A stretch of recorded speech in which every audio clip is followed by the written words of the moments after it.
नमस्कार, आम्ही मैत्रीकर दरवर्षीप्रमाणे यावर्षीही एक नवीन उपक्रम घेऊन आलेलो आहोत. पहिल्यांदा तुम्हाला मैत्री वेलफेअर फाउंडेशनची ओळख करून देते. मैत्री वेलफेअर फाउंडेशनची स्थापना 2019 रोजी एक स्वयंसेवी संस्था म्हणून स्थापन करण्यात आली होती.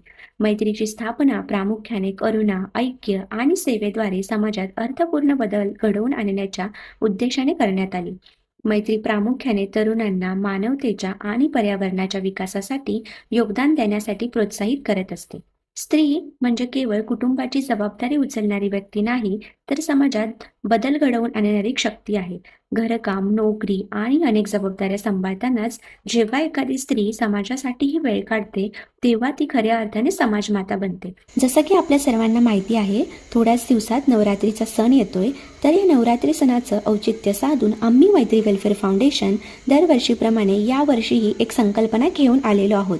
नोकरी किंवा व्यवसाय करत समाजकार्य करत असलेल्या प्रेरणादायी स्त्रियांचा गुणगौरव, त्यांना नारी शक्ती हा किताब देऊन कृतज्ञतेची छोटीशी भेट अर्पण करणार आहोत. जर तुमच्या आजूबाजूच्या परिसरात किंवा ओळखीमध्ये अशी कोणी स्त्री असेल तर आम्हाला 19 सप्टेंबरपर्यंत खाली दिलेल्या क्रमांकावर संपर्क करून माहिती द्यावी. धन्यवाद.